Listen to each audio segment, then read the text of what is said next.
Rodrigues do Papo de Ocupa. Neste episódio 8, seguimos discutindo arte.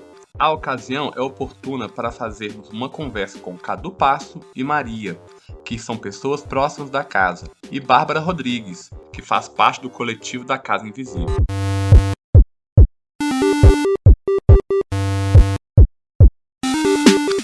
Nossos convidados estão envolvidos com as discussões sobre a arte, além de inseridos em vários projetos da cena de Belo Horizonte. Contudo, eles toparam bater esse papo aqui no podcast. Neste programa, vamos compreender um pouco mais sobre como as coisas acontecem na órbita da Casa Invisível e na cidade, e como funcionam as possibilidades e potencialidades da arte nesses espaços.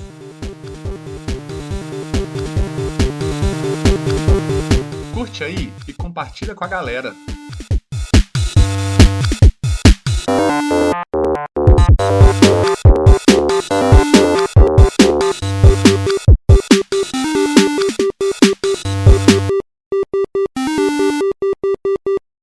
Juju. Ei, som. Oi. Opa. Agora gravou. Acho que foi. Acho que agora tá rolando. Ótimo, então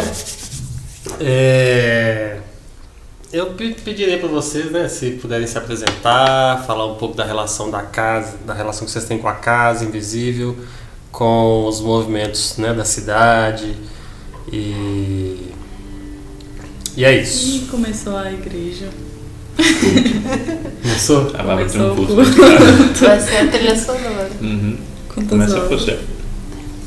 Não? Tá bom. Eu sou o Cadu. Eu não sou membro do coletivo não, mas eu tô orbitando aí já tem uns anos. Às vezes mais próximo, às vezes mais distante. Sou fotógrafo. Envolvido num monte de coisa aí na cidade, que às vezes eu esqueço até o que são. E é isso. Cadu Passos, né? É bom falar o sobrenome pra achar a gente e na hora de processar. Inclusive no Instagram, né? O blogueiro. Eu sou Bárbara Rodrigues. Sou membro, né, do coletivo Casa Invisível também. Tenho participado um pouco de algumas ações com a Frente Nacional de Legalização para o Aborto também, e tenho começado aí um pouco de coisas no carnaval, assim, com alguns blocos que eu comecei com o 8M, né, na ação do 8M no 8 de março mesmo. Achei muito incrível, assim, ter tocado e tal, e aí agora eu tô tentando ir para outros blocos e me envolver um pouco mais, assim, com essa cena de carnaval de BH e tal. Acho que é isso, né? Arraso. Eu sou Maria Clara Ribeiro. Eu sou recentemente ex-membro da casa, mas ainda bem na órbita.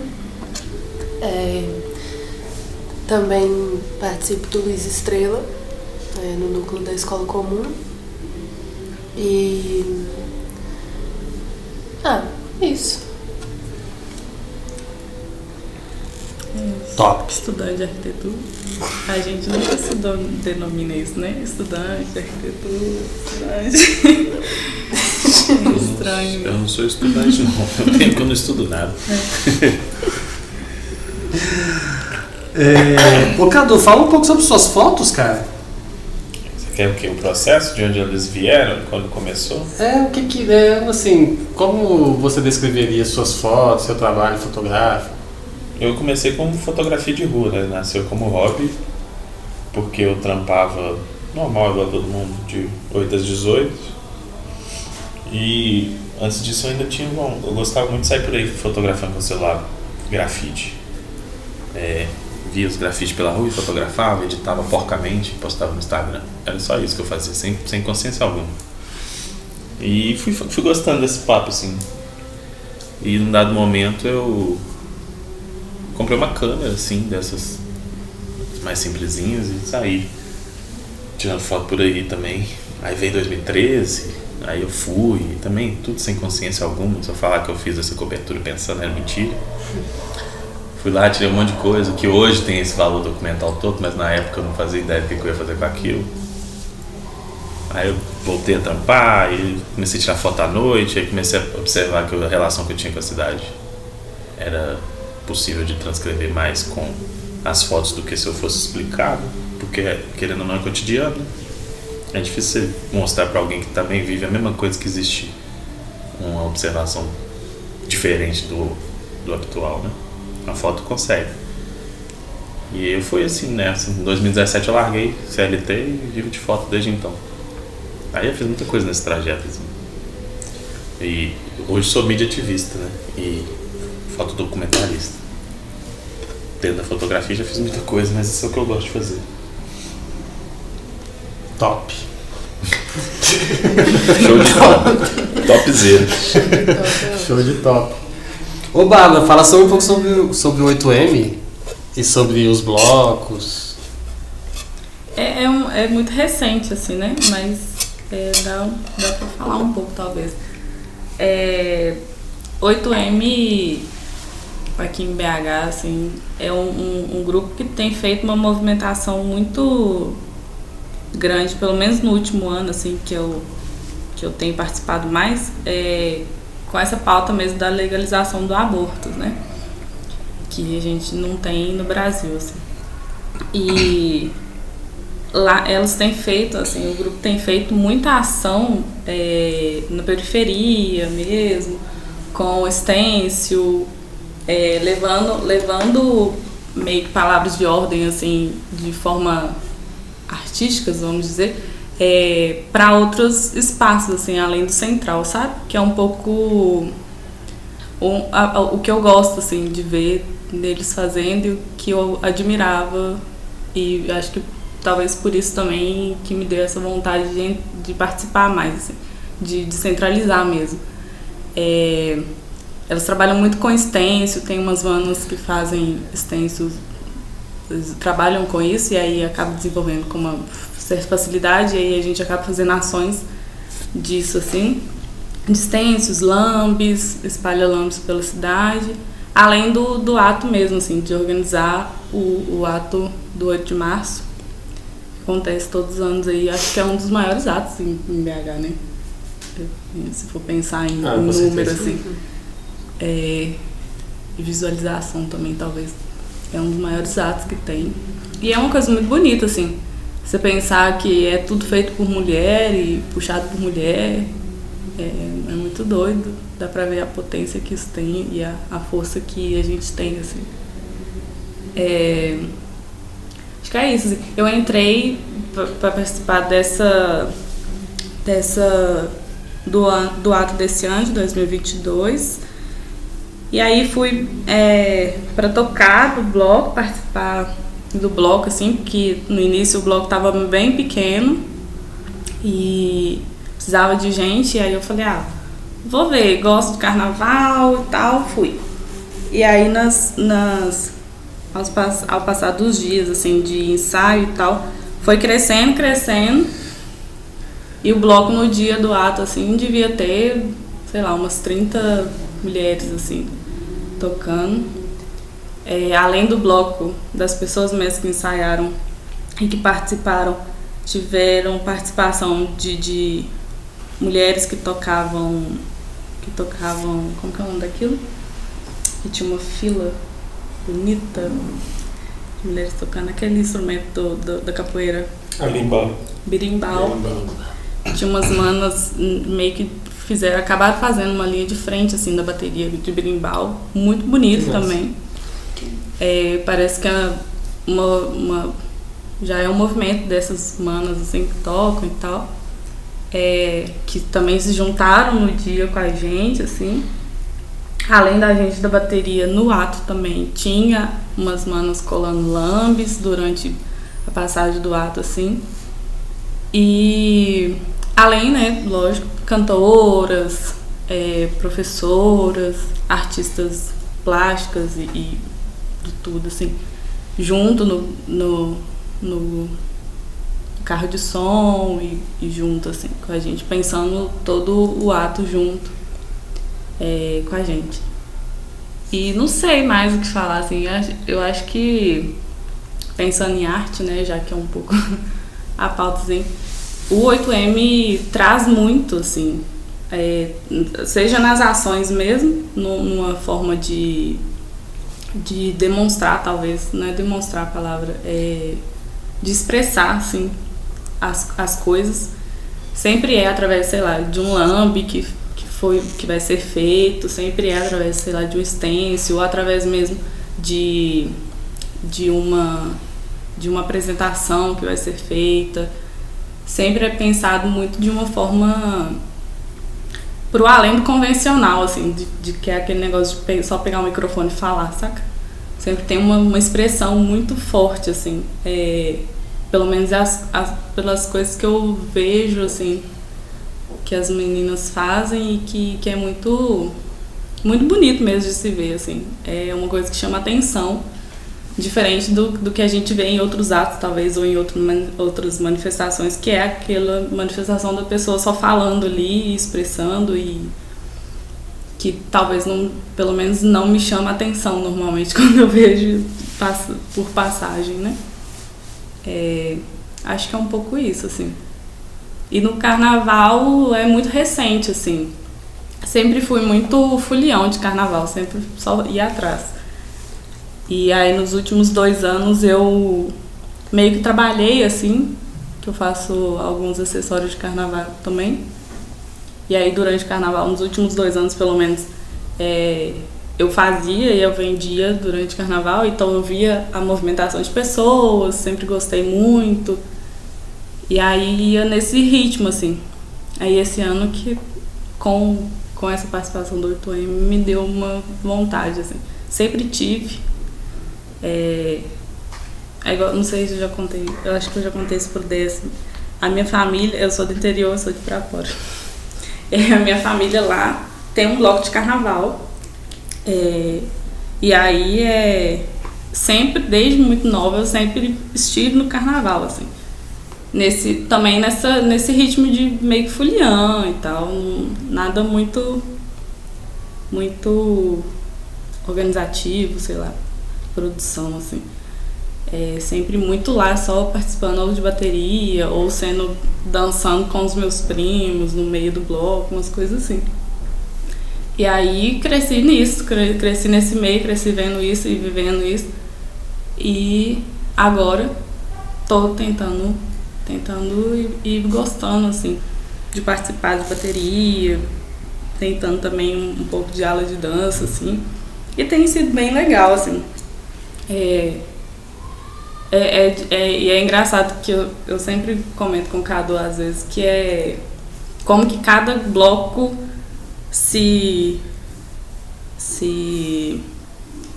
como fala? Como que é a palavra? Não sei. Como cada bloco demonstra, assim, sabe? Ser mesmo. Tem alguns blocos que as pessoas são muito mais acolhedoras, assim, com as pessoas novas. Tem blocos que eles são muito mais atenciosos em como tocar certinho, no ritmo, ou naquele tipo deles, assim. Tem bloco que parece que o pessoal tá preocupado só em todo mundo se divertir e tá bom também, assim. E é muito engraçado como cada um se comporta. Identidade, né? Tipo, Identidade. Você que tá no carnaval também, você sabe um pouco disso. E acho que é isso, assim. Eu acho que não tem mais nada pra compartilhar. Top demais. Como é que chama? O bloco da sua família tem nome? Como é que chama? Então, é Bloco dos Rodrigues, assim. Nosso sobrenome é Rodrigues, lá na cidade.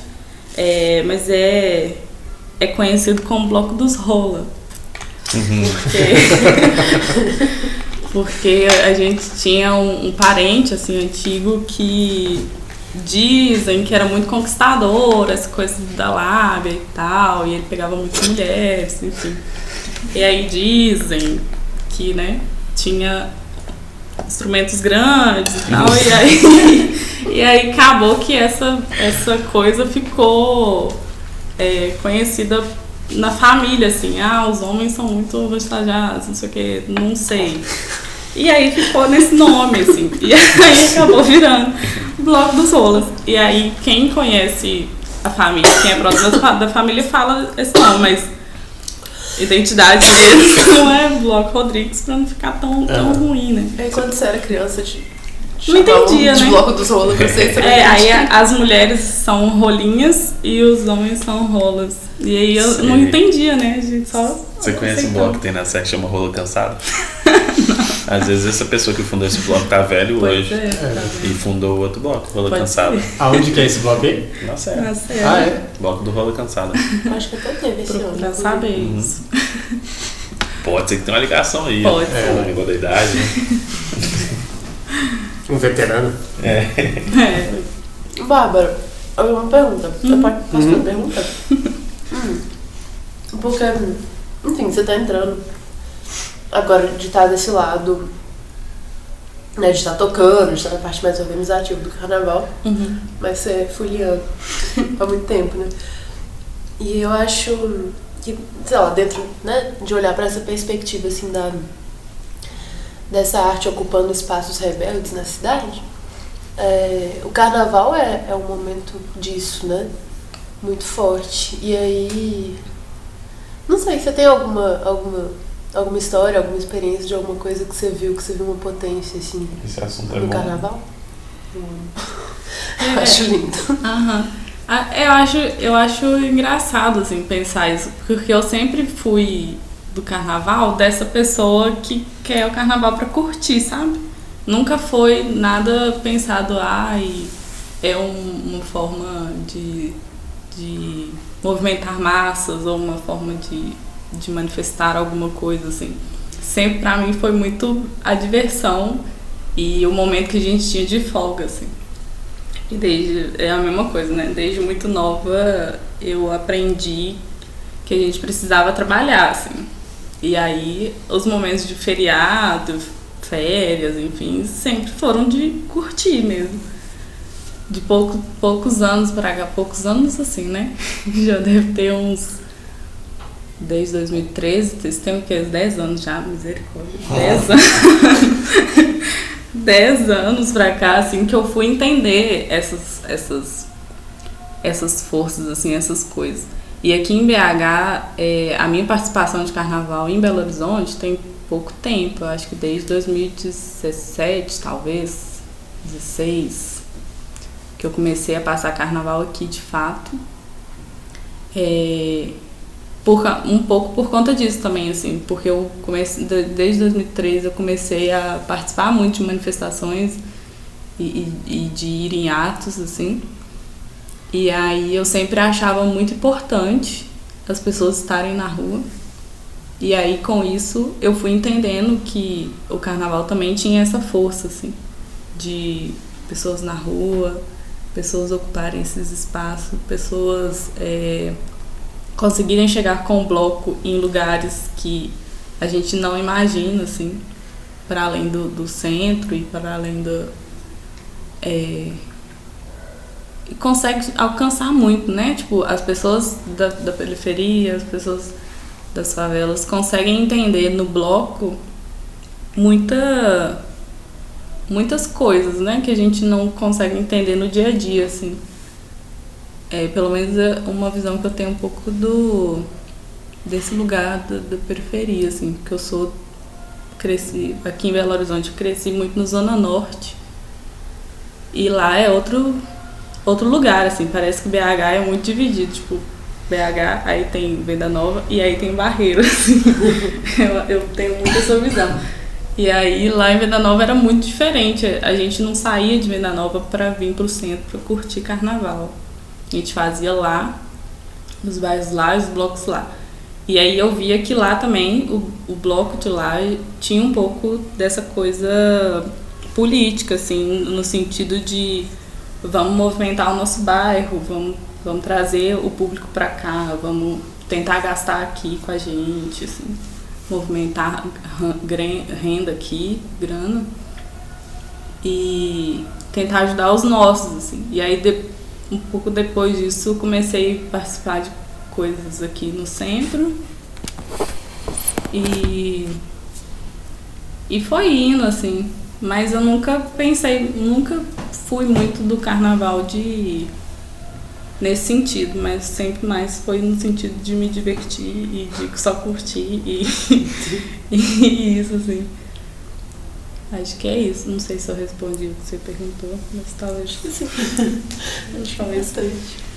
Top. Maria, você também você tem com os projetos que você se envolve assim, eu sinto que você tem uma relação muito a partir do olhar bem próximo de uma questão estética, artística também. Né? Eu vi aí, por exemplo, aquela performance que você fez, né?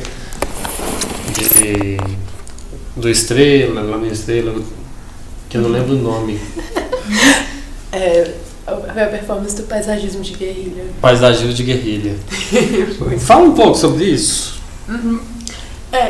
Na hora da minha apresentação eu quase falei sobre paisagismo, mas eu não quis porque é uma coisa que está muito começando agora, assim. Mas a Bárbara até falou assim, e você estuda arquitetura e urbanismo? tem isso. Mas eu acho que toda a minha atuação, ela sempre...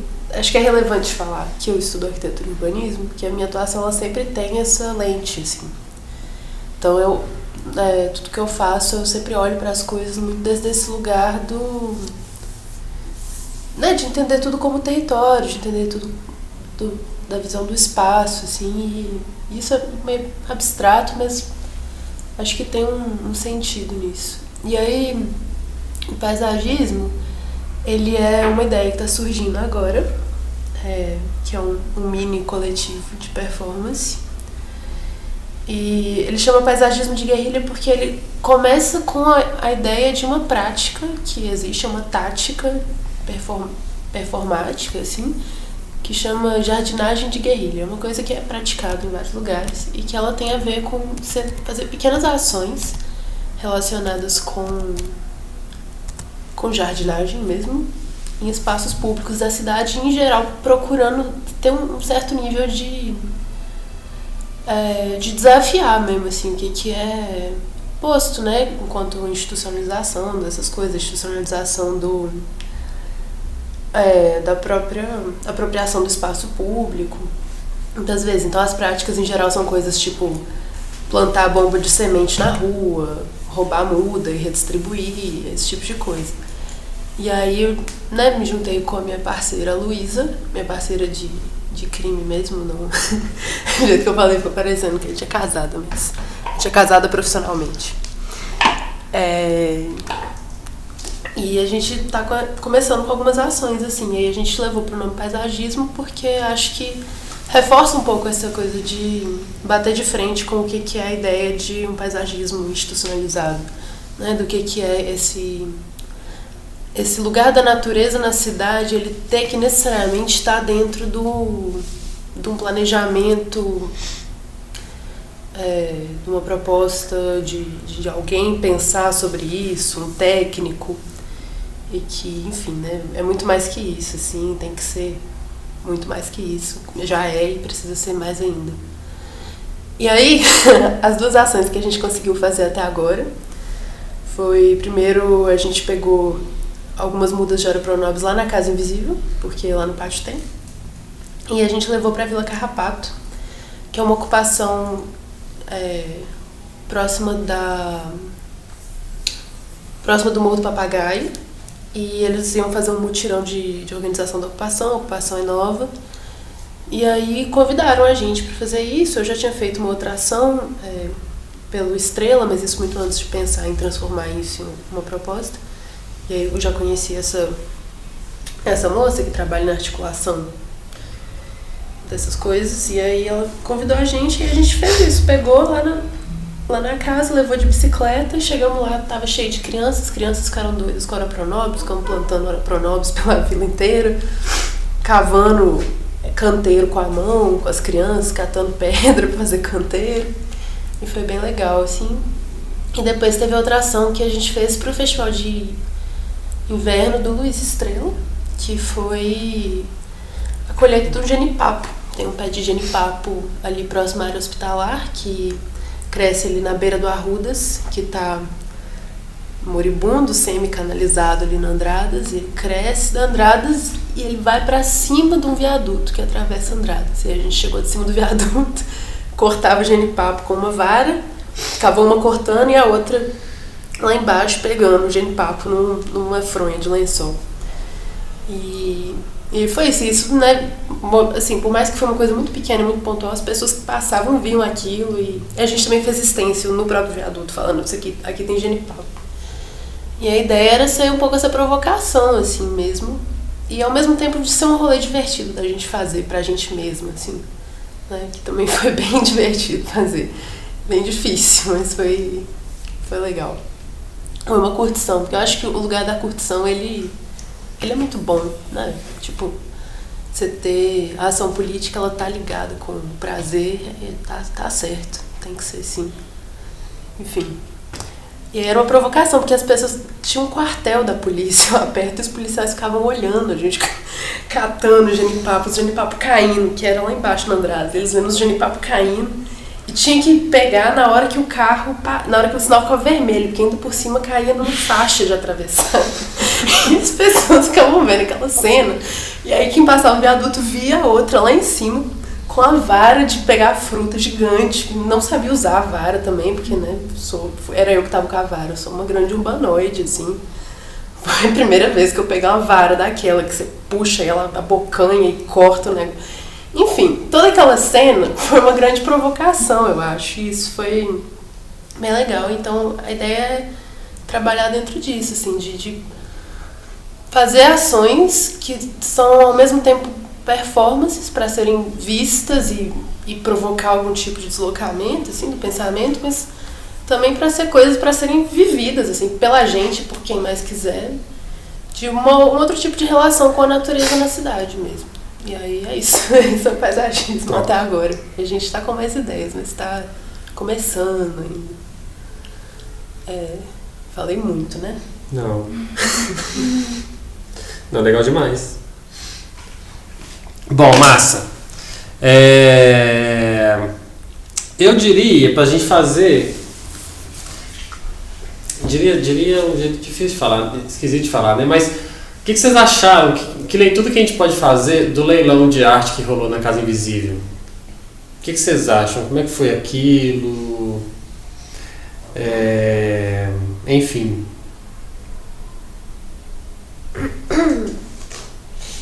Eu acho que a adesão já é um retrato, né, do quórum que a Casa Invisível pode atrair enquanto fim, né, enquanto lugar a ser ajudado, enquanto rede de apoio.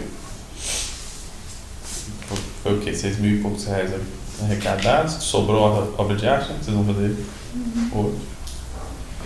Um monte de doação, um monte de gente ajudando organicamente, sem precisar... Lógico que houve, né, uma divulgação mínima, mas se você for levar em consideração o que foi acontecido em outros eventos da casa, 3, 4 dias, e deu aquele quórum todo, né? Então, eu acho que ele traduz, assim como foi a festa junina e o aniversário da casa, o quão potente é a Casa Invisível como catalisador de pessoas, né? Que é um talento, que é uma potencialidade a ser explorada ainda mais pelo coletivo. Isso é eu, né, avaliando. Mas sobre o leilão especificamente deu certo pra caramba, foi divertido acima de tudo, né? E objetivo, né? Trouxe o que precisava trazer, que no fim das contas era o dinheiro para consertar o telhado, para além das análises abstratas, né? Acho que é isso. Eu gostei muito do lado performático da coisa também.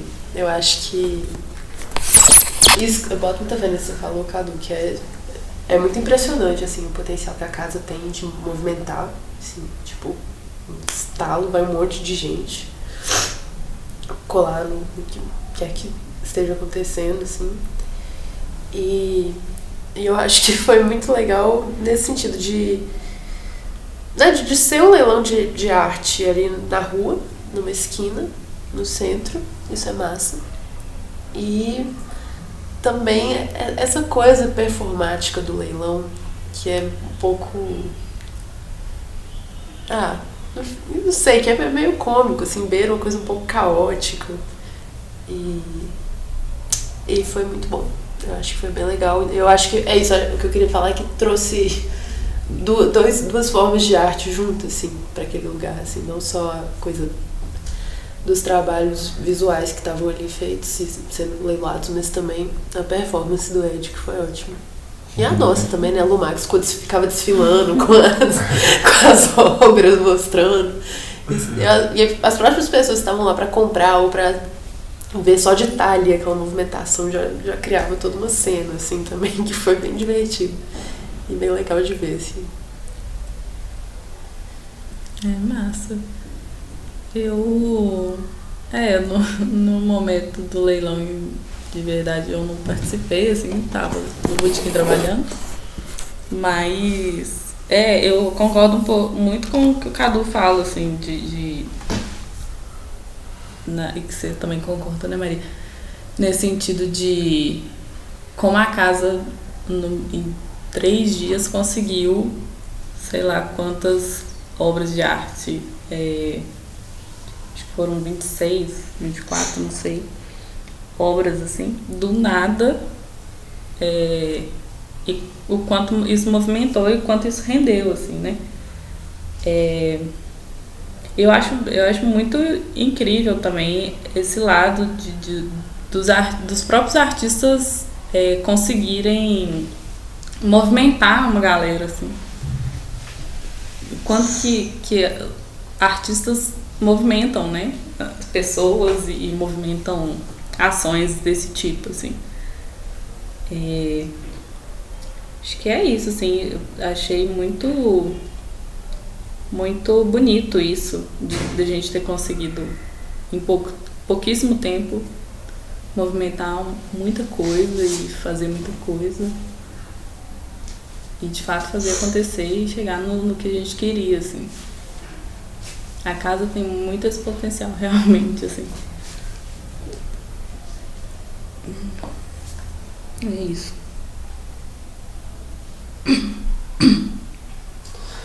Total. Você não analisa nada não, Dé? Eu analiso também, entendeu? Analisa aí pra nós. Eu acho que é isso também. Eu acho que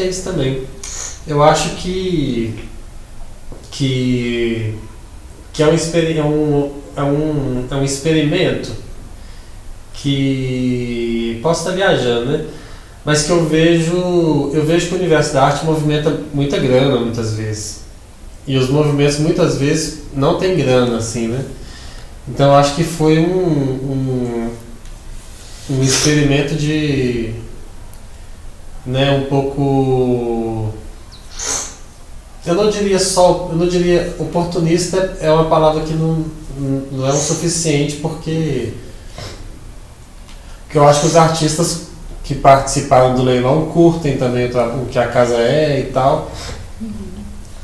E é uma maneira deles demonstrarem solidariedade, né? E para a casa, eu acho que para os movimentos,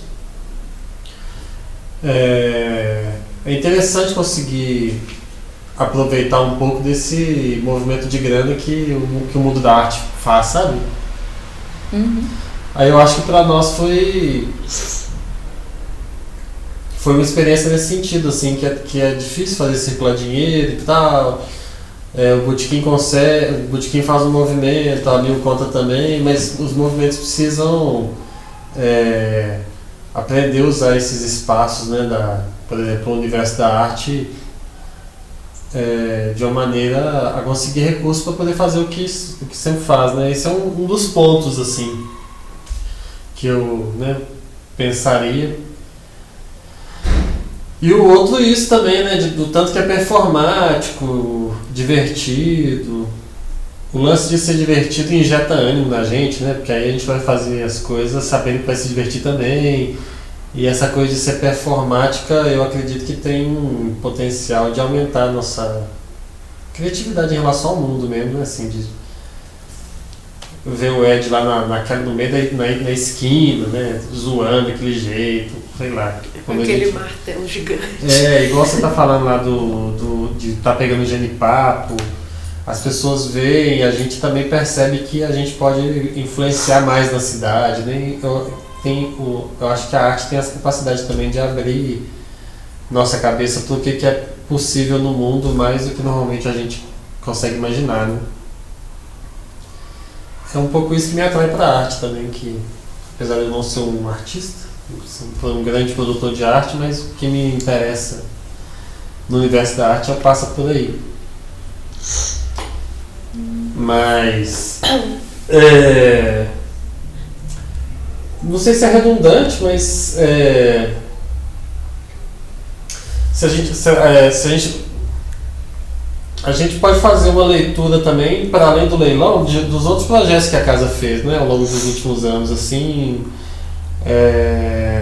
aniversário da casa, o que vocês acharam, não só em relação à arte, né, mas em relação a uma leitura de uma maneira geral, né, o quanto que, né, a potência disso, os outros projetos da casa, os outros projetos em relação à cidade, assim, se a gente pudesse fazer uma leitura tanto desde o ponto de vista da arte, quanto do ponto de vista da potência que tem sido as coisas, assim, eu acho que pode ser legal. O que vocês acham? Sim, pode. Acho que o seu computador travou de novo. Travou?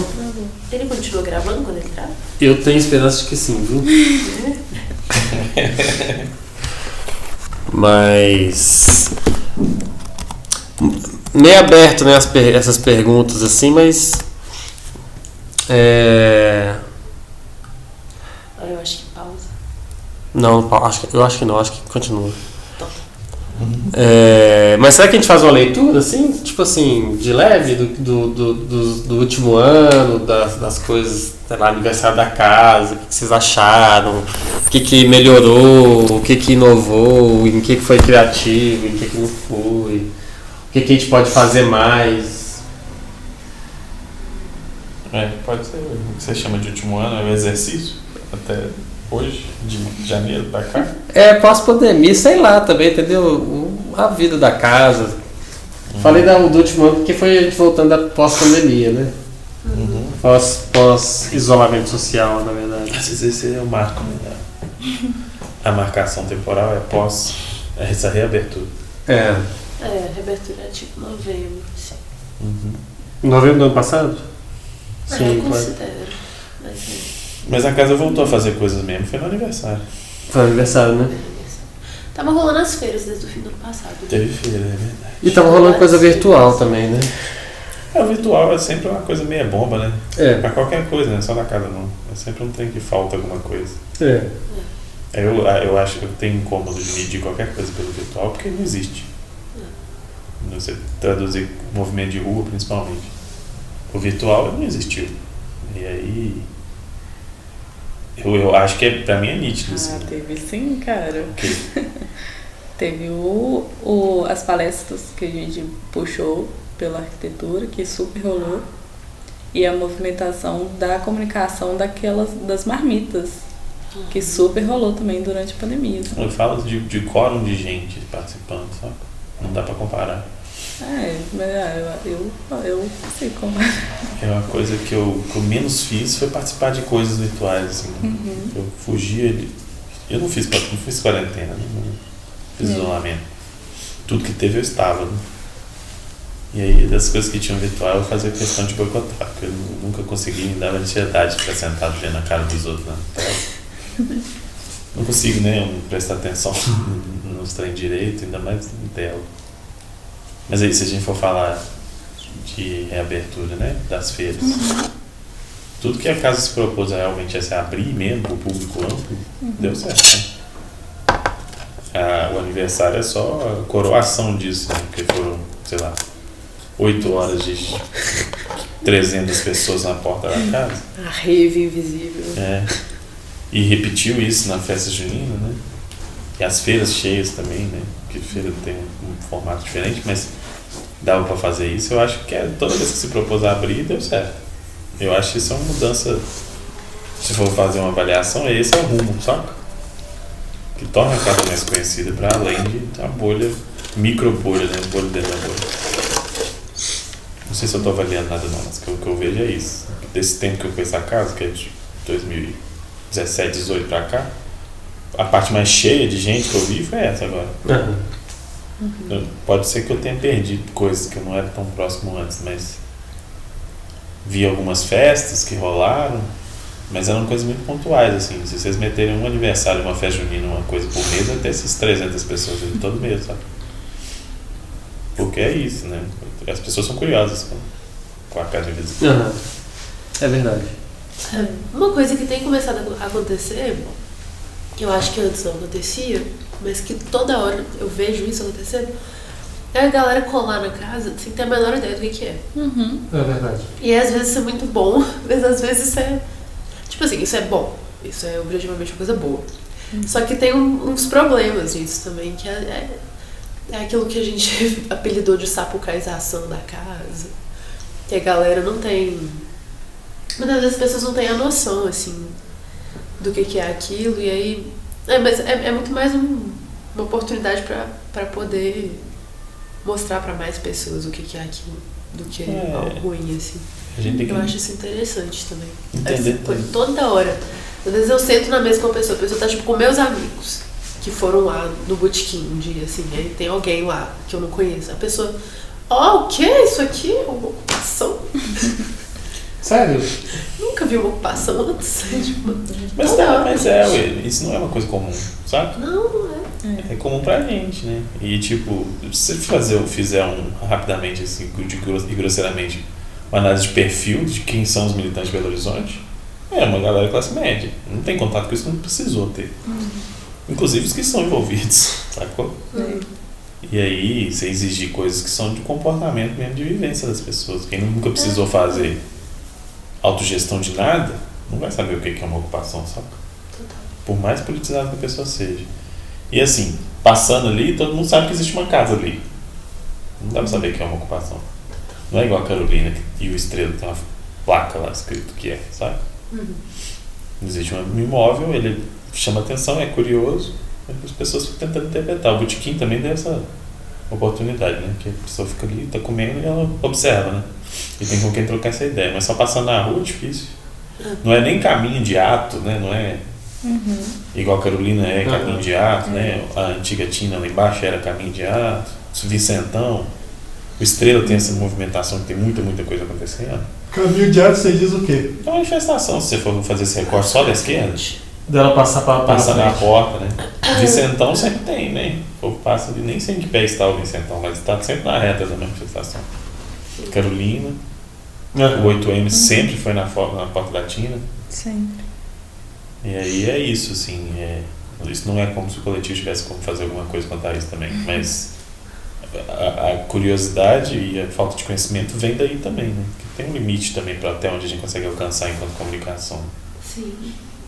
Se não se abrir de uma maneira tão escancarada assim, e em algum momento isso vai esbarrar no que o coletivo tem como procedimento, né? Eu também enxergo isso muito mais como tipo essa coisa, né, que às vezes a gente se pega em situações um pouco chatas, assim, de pessoas que não sabem lidar com a autogestão, mas isso também eu acho que isso é um problema resolvível, assim. É uma coisa, um desafio, assim. E é isso que você falou, que a comunicação, ela tem um limite, assim. Tem muita gente que só vai enxergar caindo lá por acaso mesmo. E isso é muito doido, poder E para mudar isso é um ver que trabalho. essas pessoas estão chegando. Assim. E um trabalho que dá muito trabalho, né? Porque vocês são poucos e para fazer isso, difundir, você ia ter que ir em tanto lugar, fazer tanta coisa. Que às vezes só fazer o movimento contrário é melhor, né? Que aí entra festa, né? Porque você falou, né? Se divertir também é político, e politizar a diversão dos outros é chato pra porra, né? Mas você mete uma festa, as pessoas vêm, de tabela elas conhecem. Não é 100% de pessoas úteis, não. Mas uns 10% ali é bem produtivo. Pensando pelo lado de que somos 8 pessoas num coletivo, a conversão de quantidade de gente que vai nessas festas e depois continuam indo em coisas da casa, assim, Eu vejo como uma coisa positiva, assim. Pensar que, sei lá, a gente teve, sei lá, umas 300 pessoas no aniversário e hoje a gente tem maior movimentação em feira, por exemplo. Tem, sei lá, se a gente precisa fazer um chamado de doação para não sei o que, a gente consegue movimentar pra caramba. Eu acho que a conversão de quantidade de pessoas que acontece nesses momentos é razoavelmente boa, assim, levando em consideração a quantidade de pessoas do coletivo. Eu lembrei de um que você falou de sapucaização. Eu frequento esses lugares todos, né? Todos. E pra mim a única coisa unânime é que todas as pessoas que frequentam esses lugares também vão num lugar onde não é sapucaizado, tá? Uhum. Então esse rolê de gentrificação, quem gentrifica é público, né? Não é um empreendimento. E aí passou da hora já da gente começar a explorar, né? Esse espaço, essas pessoas. Na minha concepção, eu tenho muito claro pra mim que essas pessoas são classe média ativista, tá aí pra ser explorada, sabe? A gente tem que arrancar a grana deles, não quer lavar a consciência com alguma coisa filantrópica. Arrancar a grana deles. Que seja pra casa. Que seja pra casa, que seja pra outra coisa, né? Mercado Novo é o lugar gentrificado. Então se lá tem dinheiro, vão lá tomar deles, sabe? Não adianta a gente ficar aqui falando lá é ruim. Sapucaí é paia. Sapucaí é um movimento muito grande, né? É igual quando fala de 2013, né? Foi golpe, não é? Sapucaí é um movimento muito grande, né? Para entender, para falar só que foi uma parte gentrificada. Hoje nem é, hoje é outro rolê completamente diferente. Mas o Mercado Novo é gentrificação, sim. Mas gentrificação de esquerda, né? E quem começou lá é a galera Lula Livre que tá aí hoje. Que tá em todos os lugares falando que na época que eu vim aqui não tinha tanta gente. É o hipster, né? É meio que assim que acontece. Tem que geral, explorar, né? a galera. Mas total, eu acho que é isso que você falou, tipo, você pensar sempre no sentido de. É isso, né? De tirar dinheiro, de lucrar e não só lucrar, tipo, com dinheiro, mas que com dinheiro também, porque sem dinheiro não dá pra fazer nada. Mas lucrar, tipo, capitalizar politicamente com isso também. O carnaval é um exemplo disso específico, muito bom. Eu sou produtor de bloco, né? E trabalhei com fotografia de carnaval há anos, nunca recebi nada pra isso. E assim, é um corre desgraçado você botar um bloco na rua, ao contrário de que todo mundo pensa que é rico, não tem dinheiro, sabe? E é muito difícil você conversar, inclusive dentro dos blocos, de que a gente tá prestando um serviço de entretenimento, sabe? Não é a casa de show, não é o sarará, não é o sensacional, mas é um serviço de entretenimento. Então se você quer ir lá, se divertir com seus amigos, então pelo menos tem um mínimo de esforço de fazer um pix de 15 conto. Porque um bloco, por exemplo, o Abalu, que arrastou 200 mil pessoas em 2020, se cada um dá assim R$1, a galera gasta mais que isso com corote, perde de celular na rua e tem que comprar outro, sacou? Qual que é o esforço? Essa tradução que a gente precisa fazer. Se a casa está se dispondo enquanto espaço cultural, está oferecendo uma festa junina, porque é um trampo oferecer uma festa junina, que você vai lá e a contrapartida é você doar, ou comprar, ou consumir, sacou? E que essa ideia precisa ser entendida, que ninguém está fazendo filantropia aqui não, sabe? Se você quer se divertir, você tem que ter um esforço, tem um custo para você isso. Não é sobre lucro, né? É sobre manutenção. Sim, é sobre conseguir fazer. Exatamente. Dá trabalho. Acho que talvez nem conseguir fazer, mas talvez manter mesmo. Bem, querendo ou não, por mais que seja, não é um custo tão alto como fazer uma festa se fosse um lugar alugado, né? Porque tem gastos que vocês não vão ter, mas vocês vão ter o gasto de limpeza, esforço físico, manutenção, ter alguém para fazer alguma coisa. Transferência de renda é isso também, né? Você contratar alguém para fazer uma limpeza, pagar alguém com isso, tem que ter um custo. Então, pro boy fazer performance lá na ocupação, então, que para ele também tem um custo, né? Sim. Total.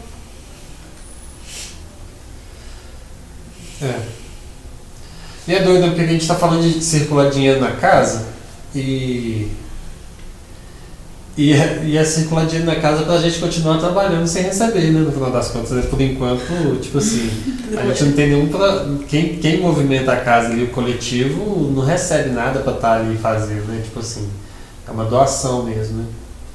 A gente precisa de recurso para poder, talvez um dia, enfim, mas muito mais para reformar o telhado, pintar uma parede, imprimir cartaz, enfim. Pagar a conta de luz. Além do botequim, né? O botequim já circula ali enquanto geração de renda, né? A minha vivência com torcida organizada ensina muito sobre isso, assim, porque vamos jogar lá em cima, né? Galocura, por exemplo, ela é o que ela é porque ela tem gente que vive dela. Não dá pra ser ter essa frequência nessa vivência do Galo, com essa história de 38 anos, se as pessoas fizessem como doação de tempo, que não ia dar. Uma hora dá conflito, a resistência dá. Você tá pagando suas contas, seu trabalho precisa ser prioridade, sua família precisa ser prioridade. Só que os caras lá ganham dinheiro, eles têm um jeito de ganhar dinheiro, quer vender camisa, sei lá, várias coisas. E aí tu consegue dedicar 100% do tempo à organização. Extrapolando, né? Não estou fazendo nenhum tipo de relação aqui, mas o formato é esse, né? Você está a casa, se dedicando pela casa, tinha que ter um mínimo de remuneração, porque senão é só uma exploração diferente, né? Senão é só uma precarização com outro nome. Precisa ter um retorno. Massa. Bom, a última pergunta que eu pediria é para a gente refletir de uma maneira ampla, assim, o que vem na nossa cabeça quando a gente pensa em arte nesse tipo de espaço rebelde, assim. É um papo meio filosófico mesmo. O que passa pela nossa cabeça quando a gente pensa a arte casa invisível, a arte movimento social, a arte espaços rebeldes, assim?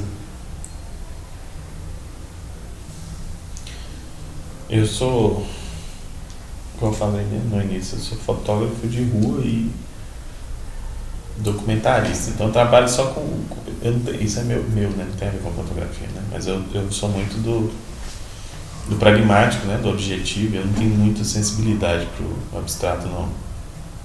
Lógico que eu não deslegitimo nenhum tipo de expressão artística, mas tem coisas que eu não consumo. Mas eu acho que qualquer espaço é potência para qualquer coisa, mesmo que eu não seja público dela, né? Não posso pautar o que acontece num coletivo que eu faça ou não parte a partir do que eu gosto ou do que eu não gosto. Então a arte é um negócio tão abrangente que é difícil você determinar, né? Tipo, só vai com os limites do bom senso.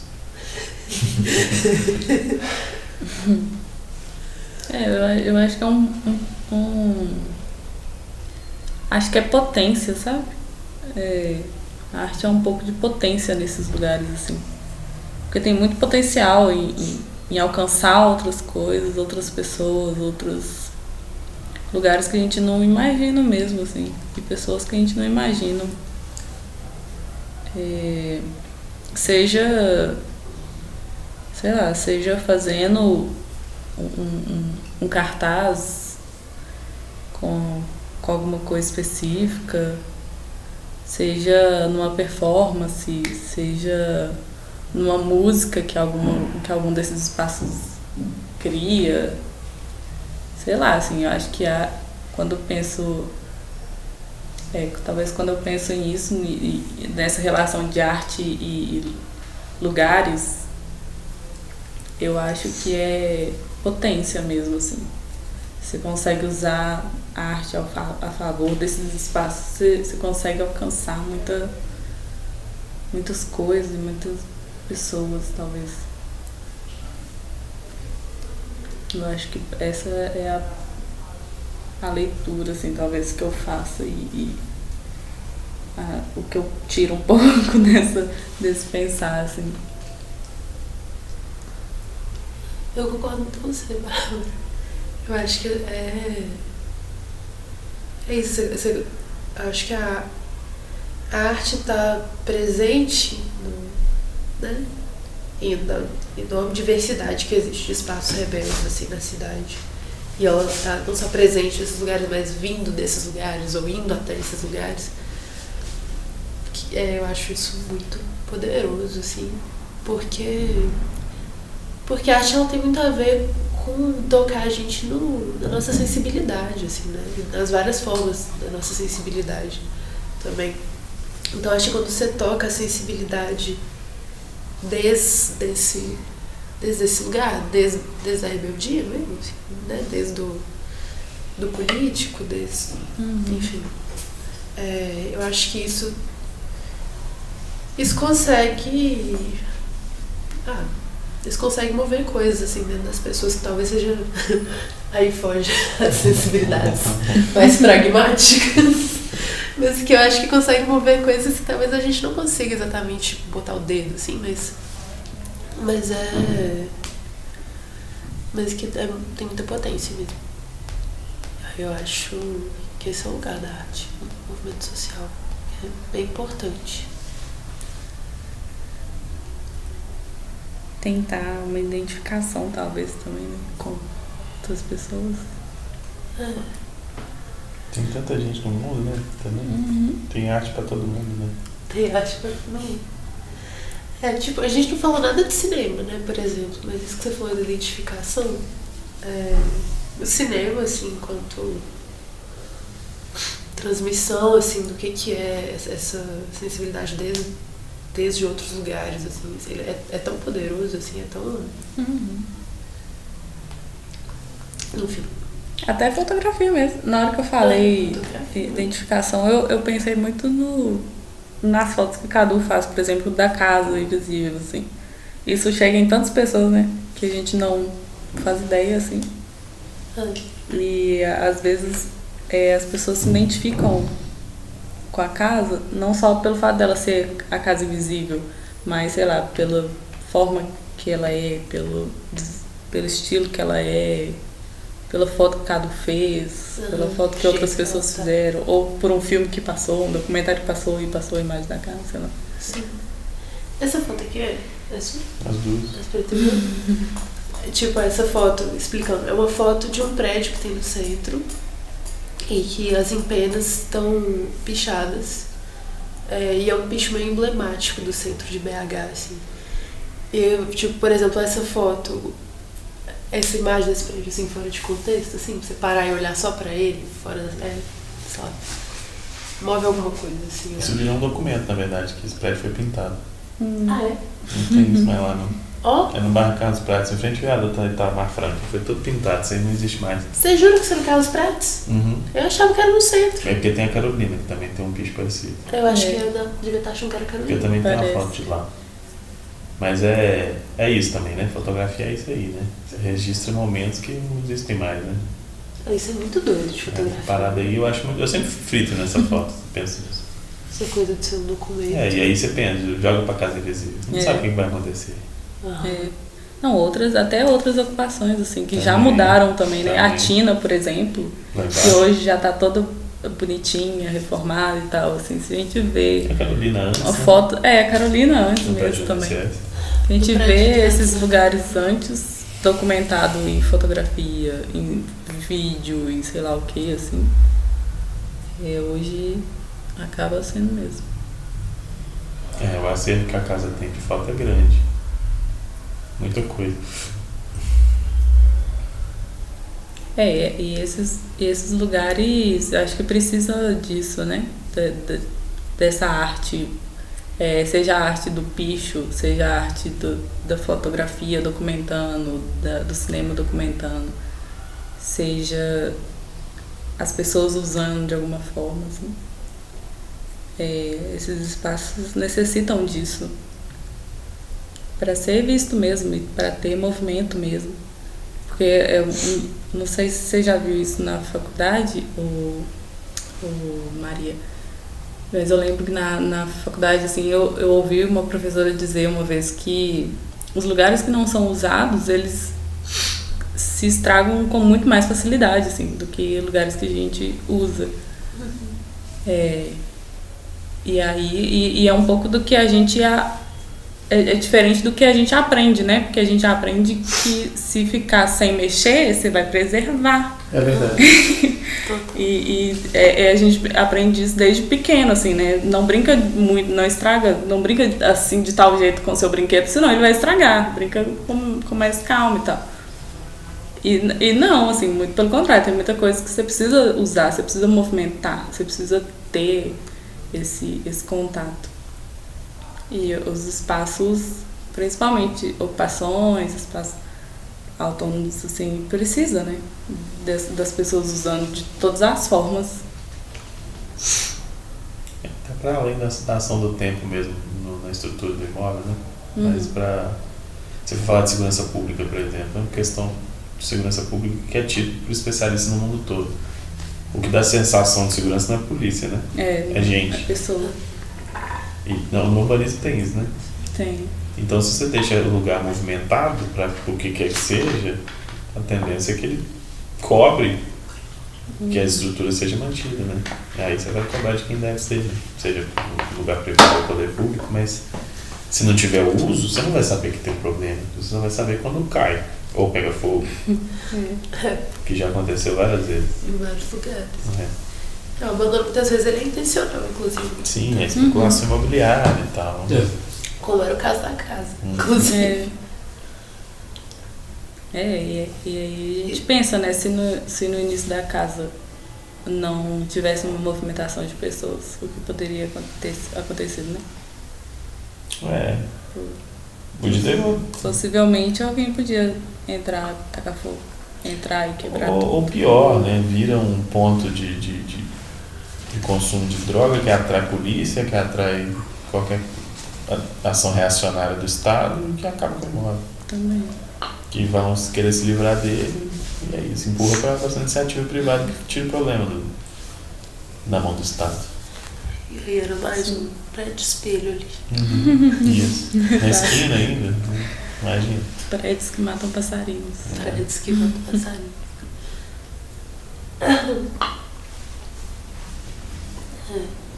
Eu acho que esse prédio aí mesmo, esse que você descreveu antes aí, Maria, tava passando por isso, né? Porque isso é um prédio que era para ser um hotel ou qualquer coisa do tipo. A Carolina? Esse aí. Da foto. Da foto. Não Tá de descrever Carlos errado, Prates. né? Esse do, Não, do só o Highlight. lugar. Só o lugar que Só o você lugar. É o mesmo Mas eu falei que era emblemático do centro, olha esse bicho. É emblemático do Carlos Prates. Emblemático do Carlos Prates. Era. Ele é... O dono pintou ele para ele parecer que estava ocupado. Ele continua vazio. Porque do jeito que ele tá aí na foto, parece que ele tá desocupado. Estética apenas. E eu não sei quem ia na frente dele, tinha uma agenda do Comum, que depois dá pra achar. O Comum tem isso, ele vende isso.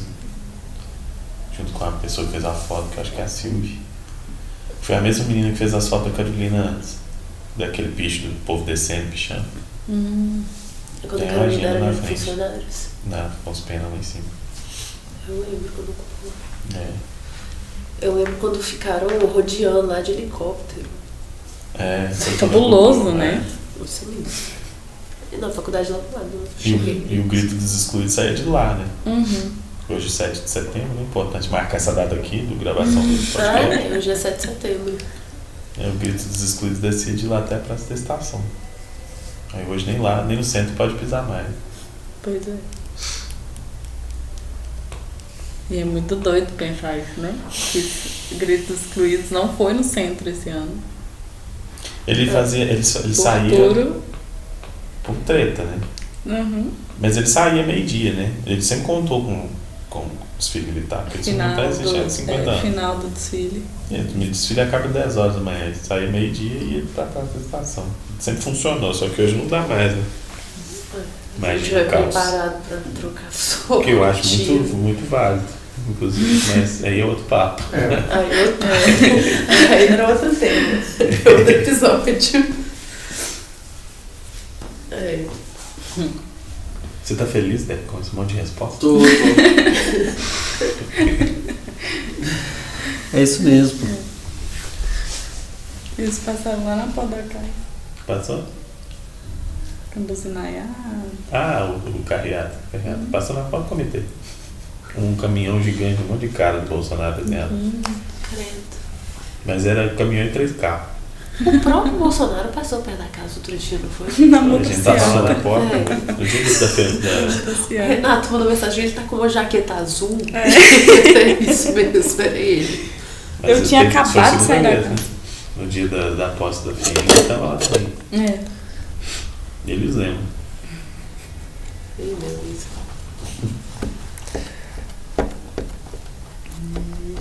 Bom, gente, acho que é isso. Agradeço aí. Cortar um bolo. Os bolinhos do top.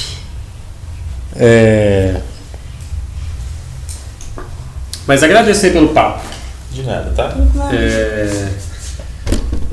E aí é isso mesmo.